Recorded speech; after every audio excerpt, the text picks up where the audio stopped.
They have to admit that what they're doing is criminalizing journalism, is criminalizing the truth.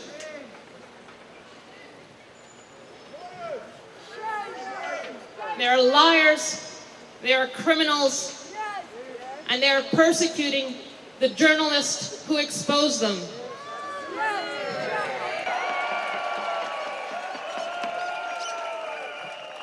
The Australian Prime Minister has finally stood up and given a clear, strong signal to the Americans that enough is enough. Regardless of what you think of Julian, this matter must be brought to an end. The extradition must be dropped. The charges must be dropped. He must be busted out of Belmarsh. He must be allowed to be reunited with his family.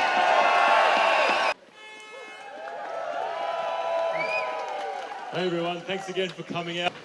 And this case remains a stain on the US, a stain on the UK, and both governments should be absolutely ashamed of it and what they're doing to press freedom.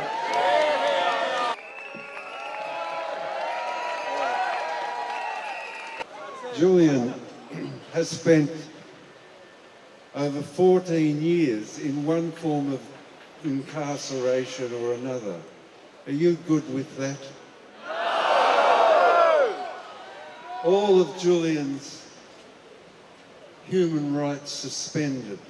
Are you good with that? No!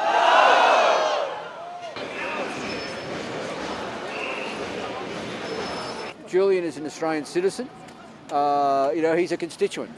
Australian parliamentarians should be showing an interest and supporting him, like they did just last week in the Australian Parliament, where 2/3 of the members of the House of Representatives voted in favour of a motion to bring this matter to an end. Now that might not sound like a big turn of events, but until last week we couldn't get the Parliament to support Julian. Now it does. Last week we also, for the very first time, managed to get our Prime Minister to stand up at the dispatch box and to make a absolutely strong, clear statement to that same effect, that this has gone on long enough, it must be brought to an end. Hopefully that is sending a strong signal to the British government and to the US government.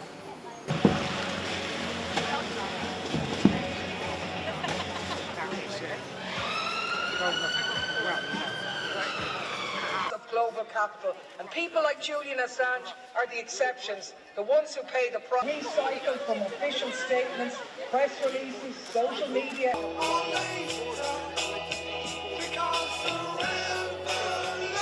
Jelajahi cara baru mendapatkan informasi. Download MetroTV Extend sekarang.